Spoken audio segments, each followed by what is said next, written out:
All right. We're good? Okay. Good morning, everyone. My name is 𝗦𝗽𝗲𝗸𝗁. I have about 10 minutes or so to impress upon you the immense opportunity in front of us to make an impact and to drive societal change by applying AI to medical data. At the same time, I want to impress upon you some serious technical challenges we have to overcome to deliver on this opportunity. Finally, my colleagues and I will outline our approach for surmounting these challenges, which we believe is somewhat unique. But let's start with a problem statement. This slide might be motherhood and apple pie to those of you who are in the industry, but nevertheless, for the sake of those who may not be in healthcare, healthcare is facing significant change. Patient expectations are higher than ever. We don't have sufficient workforce to deliver on these expectations, and the great people we do have are burning out. Somewhere between 35% and 54% of clinicians are suffering burnout, according to surveys. Data volumes continue to mount, yet roughly 97% of this data remains unused. And to top it all off, healthcare had the highest data security breach costs out of any industry out there this year, and sadly, that has been the case for many years in a row. So what are we doing about it? Well, it is a Microsoft conference, so you may have heard our mission statement once or twice already this week. I'll repeat it here. Our mission is to empower every person, every organization on the planet to achieve more. Of course, you might ask, what does that mean in healthcare? How does that map? How do we define achieve more? Well, our mission in healthcare is defined by the quadruple aim, which is to improve the patient experience, to improve the general health of the population, to reduce industry cost, and to restore the joy of practicing medicine to the physician. This mission acts as a North Star in everything we do, every product choice we make, and how we show up for our customers. Of course, for a mission to be meaningful, it also has to guide investment decisions. We are heavily invested in healthcare. We have a large and dedicated engineering and research team that does nothing but health and life sciences. We invested in industry-responsible AI, including but not limited to the acquisition of Nuance and our partnership with OpenAI. We have a very rich ecosystem of partners who specialize in healthcare. And lastly, Microsoft runs on trust with global security, privacy, and compliance built into everything we do. Microsoft Cloud for Healthcare is a stack that empowers our customers and partners to innovate with AI at every layer of the cloud. Let's talk about some of these layers. Starting from the bottom of this diagram, you have our Azure Cloud Compute. We offer the most comprehensive global infrastructure with more than 60 data center regions, more than any other provider. As you walk up the stack, every layer from the foundation models up has been specialized for healthcare. Going all the way to the top, you see our generative AI Copilot applications, along with a plugin mechanism for extensibility. And in the middle, you see the tools you need to build your own copilots. So like I mentioned, this stack is adapted for healthcare, including something called Health Agent Service in Microsoft Copilot Studio. It lets you build your own generative AI applications grounded on medical data with healthcare-specific templates and compliance. Let's watch a short video that introduces the Health Agent Service.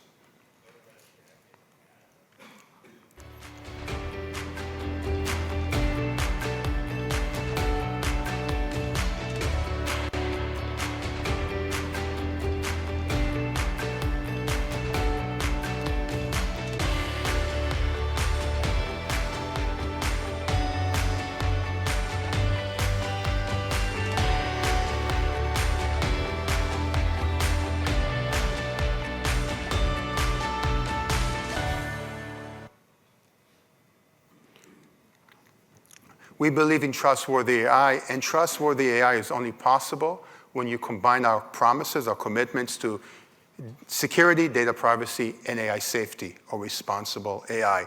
On the topic of responsible AI, we uphold documented principles like transparency and accountability. We have documented standards that support these principles. We have tools to implement those standards and oversight mechanisms to ensure the implementation is correct. I want to get just a tiny bit more specific by providing an example. There's a lot of companies out there talking responsible AI. Maybe some are talking more than doing. I believe we're pretty unique in our approach. This slide depicts some of the healthcare-specific safeguards we have running in production today. Let's start with the simple stuff. On the left, you see the chat safeguards. Chat safeguards, let's say you're interacting with a virtual physician, a bot. They'll do things like a disclaimer that says, hey, by the way, you're talking to AI, not to a human doctor. They'll also provide evidence attribution, so back up all the AI responses with evidence. On the right, you see the clinical safeguards. Clinical safeguards check for errors in AI-generated responses. They also check for the same errors in human-generated responses. For example, let's say the AI is summarizing a patient encounter. It says the patient is suffering from food poisoning, but the patient never complained of such symptoms. Let's say the doctor or the AI prescribed a medication that we know the patient is allergic to. Let's say the AI or the doctor prescribed Advil, but provided a clinical code that's actually not for Advil, it's for a psychiatric drug. All these examples I just gave are not hypothetical. These are all errors we've seen AI make in production recently, and were intercepted by our AI safeguards. Another short video drilling down on the healthcare AI safeguards.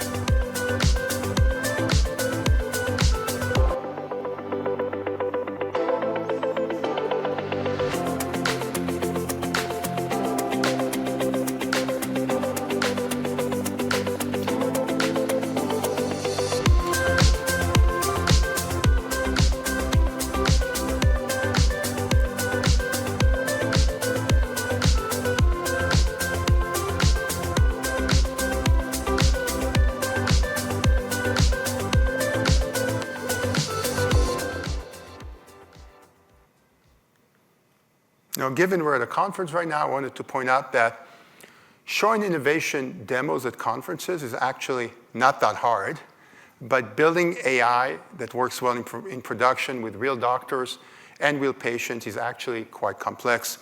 This is a process slide more than a product slide. It's a simplified view of the workflow we use to build AI for our own clinical applications. We have medical experts or practicing physicians who provide the requirements and the desired format for the AI output. Then we need to ensure the performance of the AI is good. That's a combination of AI tools, so AI, overseeing AI. It's our in-house clinical experts providing feedback.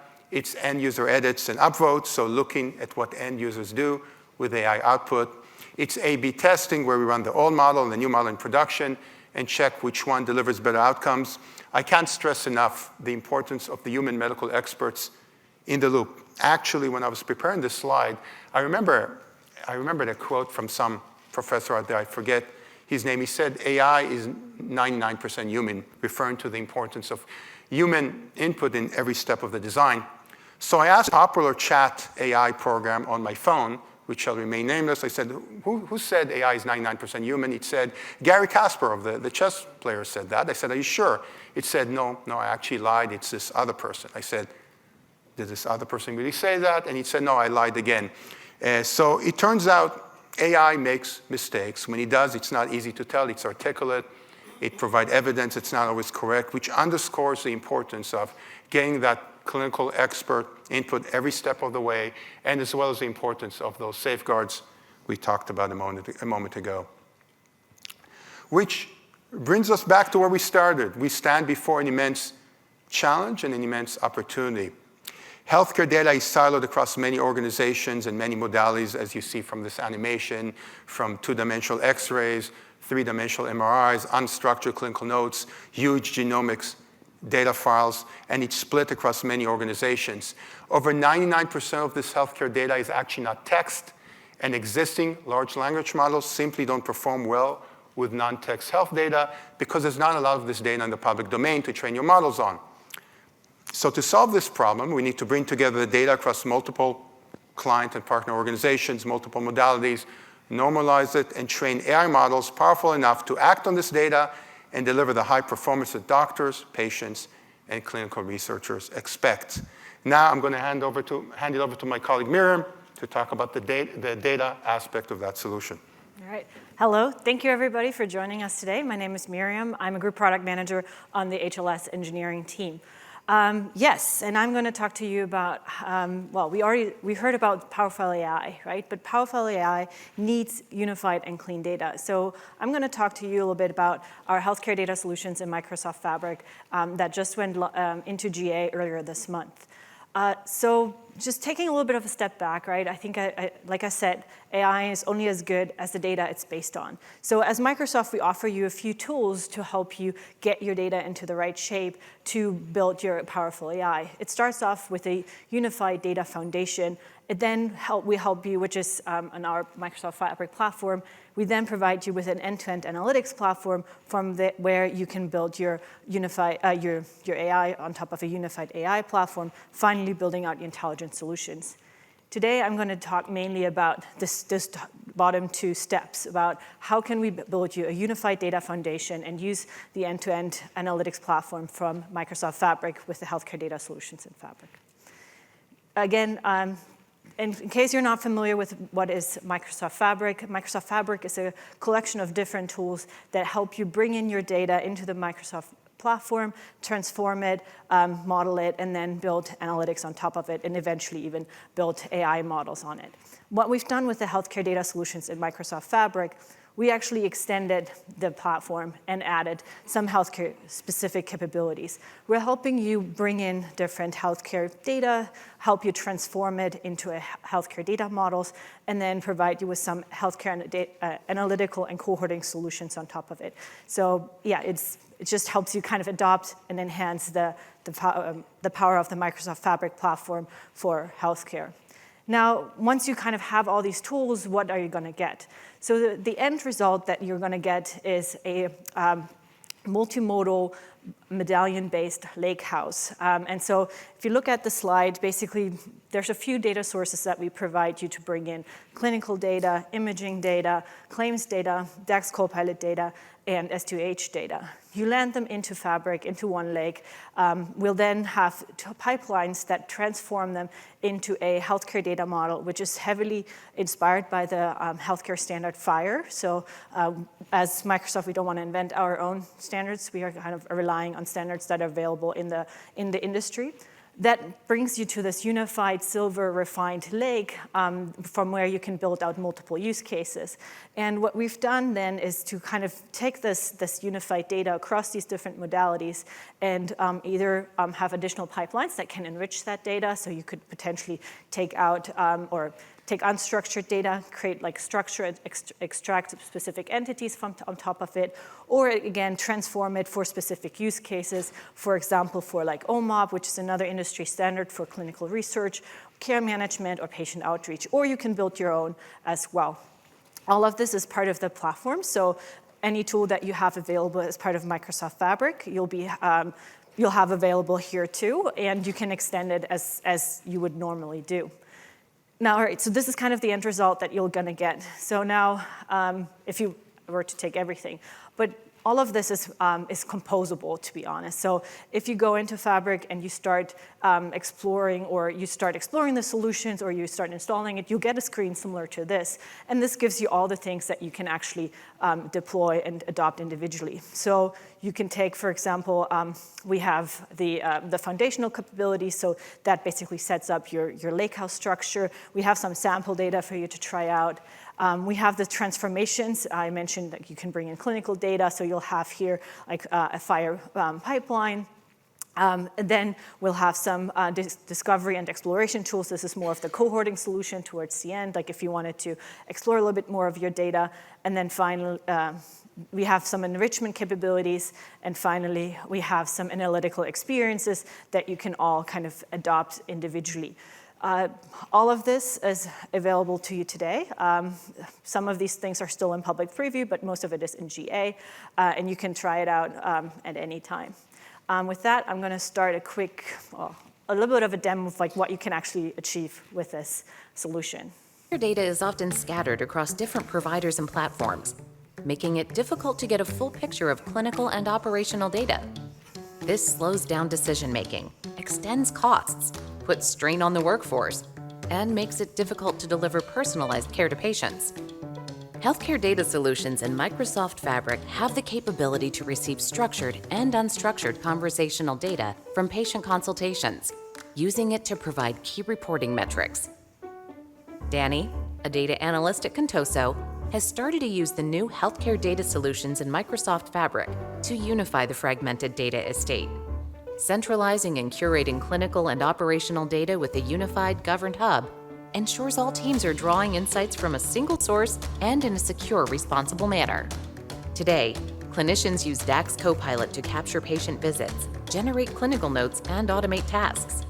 Danny can utilize conversational data insights from DAX Copilot to support ongoing initiatives, such as reporting on social determinants of health. Healthcare data solutions in Microsoft Fabric help unlock the data's potential, enabling a foundation for analytics, collaborative apps, and AI applications across the organization. Based on this data, population health directors like Jim can now generate insights from the organization's governed hub. Jim can identify areas of efficiency along with ways to improve care across all types of encounters. These analytical enrichments enable Jim to enhance not only social determinants of health reporting, but also to better understand patient outcomes and satisfaction. Taylor, the CIO, can now source a snapshot of data compliance with Microsoft Purview, helping safeguard the organization's reputation and health.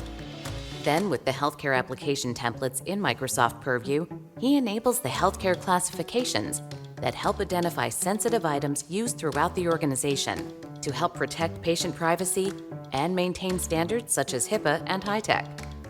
This can lead to improved operational efficiency and better data management practices and context through a glossary term aligned to FHIR resources.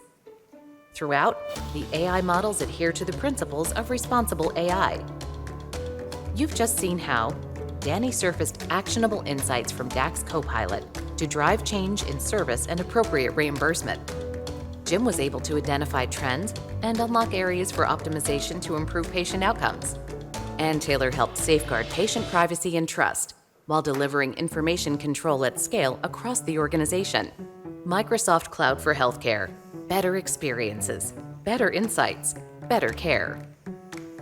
All right, that was a really quick run-through about some of the things that you can do with Fabric, as well as with how you can protect your data with Purview once it is in Fabric. With that, this is kind of a quick summary about how you can get your unified and clean data. So our next section of the talk is going to be about the AI models, and I'll have 𝗦𝗽𝗲𝗀𝗍𝗻 to talk to you about that. Thank you, Miriam. My name is 𝗦𝗽𝗲𝗀𝗀𝗻, and I've spent the last decade at Microsoft working on machine learning, AI, and computer vision. And I'm very excited to talk about the new healthcare AI models in Azure AI Foundry.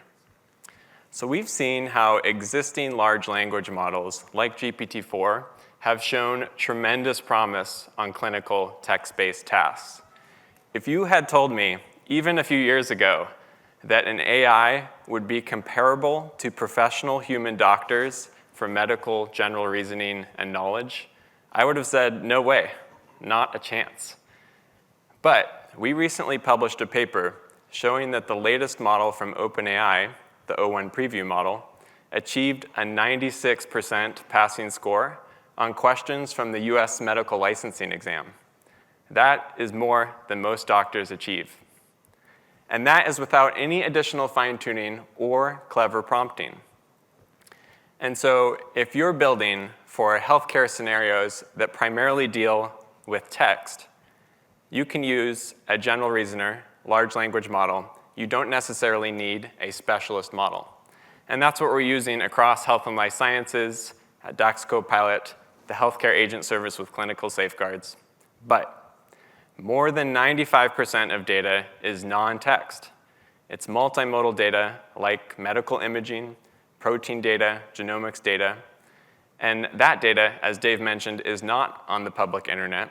And so it's not in the training data for these existing large language models. And as a result, they struggle on multimodal tasks. To illustrate this with an example, let's take the most common imaging procedure, which is a chest X-ray.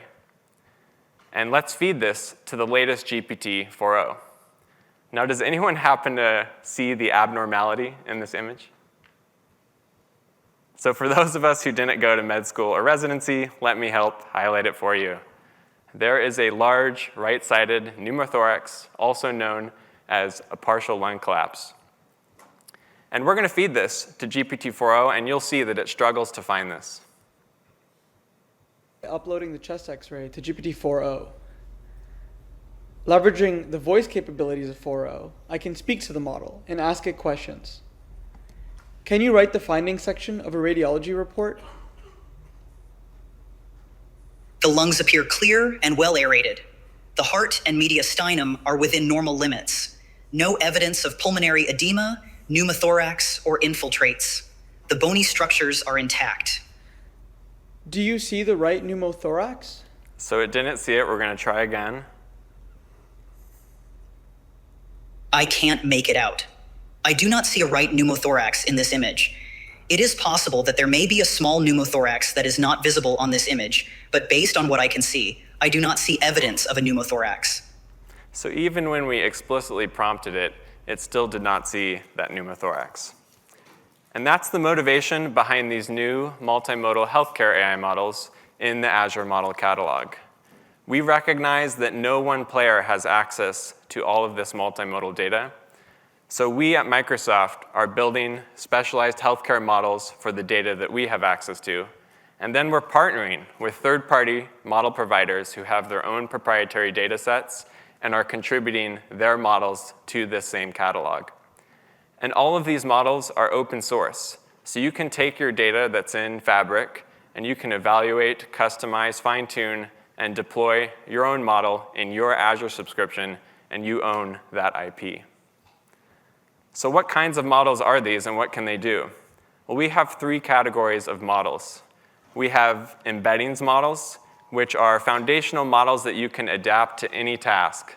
Think classification, detection, recognition, search, cohort building, and many more. And we have the modalities at the top supported today. So dermatology, ophthalmology, that's images of the eye, endoscope, ultrasound, MRI, CT, mammograms, X-rays, pathology. And we have models from partners. And then we have segmentation models that will segment out objects and medical images from Microsoft and NVIDIA. And finally, we have these image-to-report models, which actually transform an image, like a chest X-ray, into a draft report. And that's Microsoft CXR Report Gen. And you can do the same for pathology slides with Page's Prism model. And I want to double-click on the new first-party models that we're including in the catalog. So starting with that MedImage Insight model. As you can see, we've built this table that looks at all of the comparable models in the industry that deal with biomedical. And MedImage Insight is both small but highly versatile, and you can use it for your tasks. One of the unique features is that it understands both images and text, and you can generate ROC curves, which is important because you can tune whether you want the model to be more sensitive or more specific. Let's say you're trying to build an early warning system for screening dangerous diseases. Well, there you want a highly sensitive model because you want to detect if there's even the faintest hint of a disease in an image. But on the other hand, maybe you're trying to automate the triage for normal chest X-rays. Well, there you want a highly specific model to make sure that normal X-ray is really normal. And you can do all this, and that will help you also if you take it through regulatory approval. This MedImage parse model is the segmentation model. And I'm happy to say, thanks to our amazing researchers at Microsoft, if you pick up this month's issue of Nature Methods, you'll see a nice article about this model that was accepted there because it unlocks segmentation across all these modalities, and you can use natural language to prompt and ask for what you want segmented. So today, these tasks to segment out individual cells in a tissue sample on the left, or segment out anatomy or tumors in a brain MRI on the right are extremely time-intensive and inaccurate. And so this model does a great job of helping you get started. Now for the last model, I want to also show what the developer experience looks like. As I mentioned, all these models are in Azure AI Foundry. So it's the same developer experience you're familiar with if you're using large language models like GPT-4. And there's a new filter if you go there today that shows health and life sciences. And you'll see both the curated collection of first-party and third-party models. And so if we click into one of these models, you can see the model card. And as Dave mentioned, we always look for opportunities to actually implement and adopt the responsible AI principles. And so here we're transparent about the architecture, the training data, the test data that we use to evaluate the model, including fairness testing. And if you've signed in to the Azure AI Foundry, you can just click this deploy button, which will deploy the model into a HIPAA-compliant endpoint in your Azure subscription. We've also built out a new healthcare-specific playground so that you can deal with these models in the playground. So this model, as I mentioned, is that model that transforms an image into a draft report for chest x-rays. And typically, the referring provider would send the indication, which is what were the patient's symptoms, to the radiologist for processing. And so you can include that text here, as well as any related imaging, frontal, lateral scans, as well as prior scans, because it's important to be able to compare the differences. And the model will return back the list of findings in that image, including any differences between the prior and current image. And you'll notice they're underlined, and you can hover over the underline and see where in the image that finding occurs. And that's really important for human-in-the-loop workflows to allow a potential user to verify, is that finding correct in the image? Now, none of these models are ready for clinical use as is. But we pre-train these models on millions of multimodal text and image pairs so that they have strong representations of what's going on in these medical images that get you most of the way there. And then you, as a developer, can fine-tune these models on a smaller data set that's specific to your task, and it will perform well. And when we say these models are state-of-the-art, what we mean is that we've tested them on publicly available benchmarks, and they achieve the highest level of current performance. So this benchmark is the Mimic CXR benchmark, which has emerged as kind of the industry standard for radiology report generation. And you can see the Microsoft model scores well, even when compared to much larger models in its category. Now, I want to walk through a few more use case examples of what you can do with these models. So you can take the embedding model, and you can embed patient data to then find similar patients that match that data across modalities. That's helpful for building a cohort or doing a search of a rare disease. You can also use this model to separate outliers and monitor quality of a model over time. As I mentioned, the embedding model is highly versatile. You can adapt it to any task, classification, recognition. In this case, as an example, you can adapt it to segment cells in a slide or detect anything across any of the supported modalities, like this dermatology example. And as I mentioned, you can take your own data set and fine-tune the model to close the performance gap to whatever you need it to be. And this will use orders of magnitude less data and compute than if you were trying to build a narrow model like this from scratch. And because these are generative models, you can connect them to a large language model general reasoner. And that allows you to interact with the model through natural language, like write a report for this X-ray, show me the abnormalities, do complex queries like outline the cell types and count them.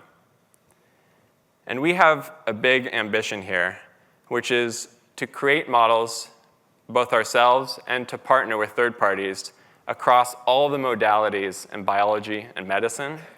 And then we want to connect them together through a large language model general reasoner. And that will enable you as developers to choose different combinations of models across modalities for your specific task. And this will help you go after use cases across the discovery, development, and delivery lifecycle. Things like being able to detect a disease, but also estimate the disease progression and predict the outcome, and even build a personalized treatment plan for a particular patient.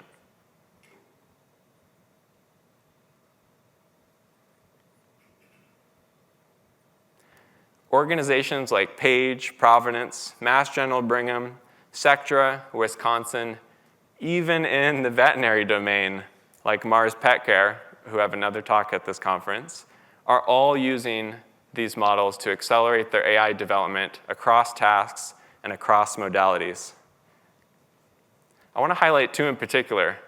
Providence has built a whole slide pathology foundation model, and Page has built the largest cancer foundation model. And both of these made Nature magazine this year because they promise to revolutionize how cancer is detected and possibly discover new treatments. And both of these are available in the Azure Model Catalog today. There are many use cases, whether you're a pharma or biotech working on a drug discovery or development scenario, or you're maybe a healthcare provider, a hospital, an ISV, even a payer who wants to go after the healthcare delivery space. These models allow you to tackle a wide range of scenarios across the life cycle. So there's one more sneak peek that we want to show about where we're taking this. I mentioned already that we're working on connecting these models to a general reasoner. And so what if we could connect these models to the latest GPT-4o and enable that voice interaction, multi-turn, multitask capability that you could connect to your specialized private sources of data and even embed it into the agent-based frameworks like the Healthcare Agent Service. So we've started research, starting with chest x-rays, where we've started fine-tuning GPT-4o on the Mimic CXR dataset. And we've seen already that it's achieving state-of-the-art on radiology report generation, even when using a fraction of the data compared to our other models, suggesting that as we scale up the data, we'll see better performance improvements. And we're working on connecting third-party models like Page, Providence, and NVIDIA to this fine-tuned general reasoner. And beyond the new capabilities, this also allows voice-based interaction and general reasoning, and that opens up a lot of new possibilities. And so I want to show you what that looks like using the same chest x-ray example we used at the beginning. I'm going to upload the same chest x-ray that we gave to GPT-4o previously to Project Clarity. Can you write the findings section of a radiology report? The lungs show a very large right-sided pneumothorax. The left lung remains clear and well aerated. The heart and mediastinum are shifted to the left due to the pneumothorax. There is no evidence of pulmonary edema or infiltrates. The bony structures are intact. How should I manage this patient? So you can see it found it. Now you can ask follow-up questions. If the patient indeed has a large right pneumothorax, immediate management is crucial to prevent complications, especially if the patient is symptomatic. Here is one general approach you could take. Assess clinical stability, oxygen therapy, chest tube placement, monitoring of the patient, admission to the hospital, and finally surgical consultation. I would be happy to explain each of these more in depth, but would you like me to contact the referring provider to notify them of the finding first? So much better than the first time around, and this is really promising research, but it's still early. In the meantime, you can still take the models today, and I'll show you a little bit what the developer experience looks like. First, you can, of course, import your multimodal data into Fabric, as Miriam described. And then you can go to the AI Foundry, Model Catalog, and pick any of those health and life sciences models to deploy in your Azure subscription. We showed you the example of testing out the chest x-ray model, but you can also test out the other models. And then when you're ready, typically partners will run a larger scale evaluation to determine what the performance is like, and they can bring that back into Fabric and use the Copilot to explore the data. So we're really excited to see what you will build with these healthcare models. And now to close, let me hand it back to Dave. Yeah.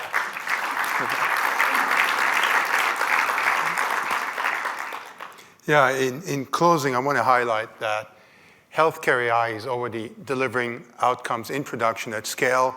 There's another session, I think, coming up, I think later today, about DAX, which is our digital scribe. It listens to encounters between a physician and a patient and generates high-quality clinical notes, provides other AI follow-up actions for the doctor. It has been proven at scale to reduce costs, improve the patient experience, and yes, reduce physician burnout, which ties back to the quadruple aim we talked about earlier. So the future is bright. And now, in terms of next steps, we might have some time left for Q&A here. We'll see. And of course, feel free to meet us at the Healthcare Meetup Zone at the conference if you want to see the demos live, if you want to interact more in depth. And after the conference, feel free to conduct an envisioning or learning session with your Microsoft team if you want to learn more about the Microsoft Health and Life Sciences portfolio. To the guys running the show, do we have time for Q&A here? All right, so with that, in advance, thank you for your time. If there's any questions, we're happy to take them now. There's a microphone in the middle.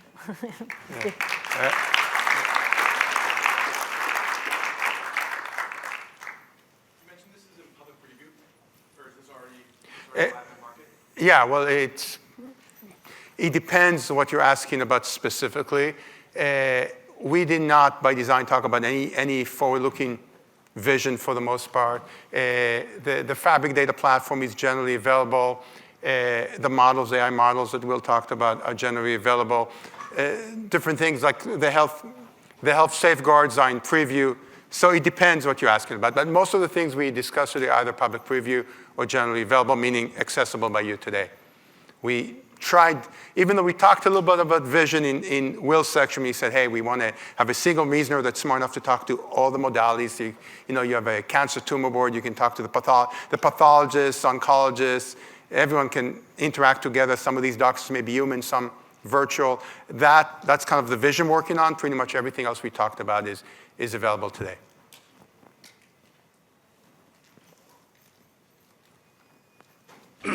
Hi. I have a question regarding the data platform itself, the Fabric. Yes. So let us say I just want to pick the model, but I want to, because we have to use some other cloud like GCP. Yeah. So will this work? So this is specifically built into the Microsoft Fabric platform. So we're using mainly as a data model a Fire-based data model. So I mean, you could basically build a similar model, but not the solution that we provide is available only on the Fabric platform. So. Okay, thank you.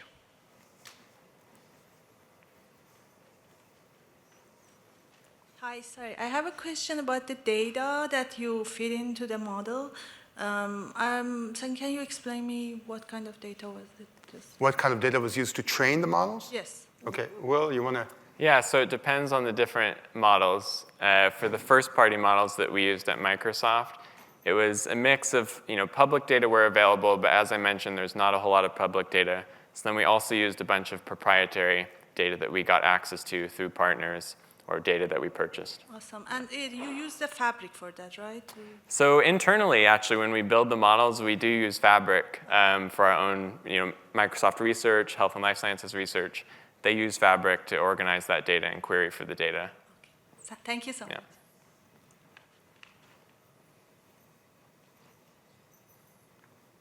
Sorry, can you talk a bit more about how you connected the 4.0 model specifically with that imaging data? How did you index it? I mean, you're grounding it on the imaging data that you have built out as a narrow model. How did you do that?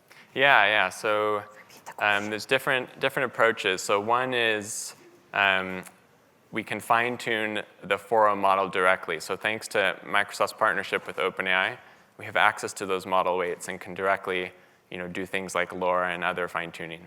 But we're also, there is a paper that we published showing how you can kind of train this lightweight neural network that will map from the healthcare models directly into the embedding space for a general reasoner language model. And I want to be clear. We're not saying GPT-4o, whatever, will do everything, right? Because at the end of the day, we recognize that no one organization on the planet has all that data that we showed in that animation that puts the patient puzzle together. There's always going to be one organization that's the best at pathology. They're not going to be the best at genomics, and so on and so on. So we believe in a modular approach. Some of the models come from us, like you saw. Some of the models come from our partners.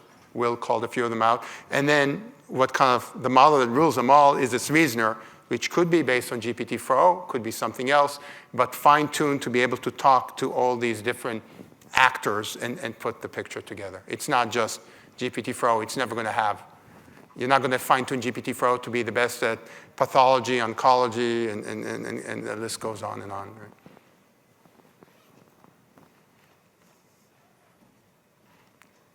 Any other questions? Okay, thanks again. We followed up the AI for the NBA session, so it was a tough act to follow. So thank you for your time again.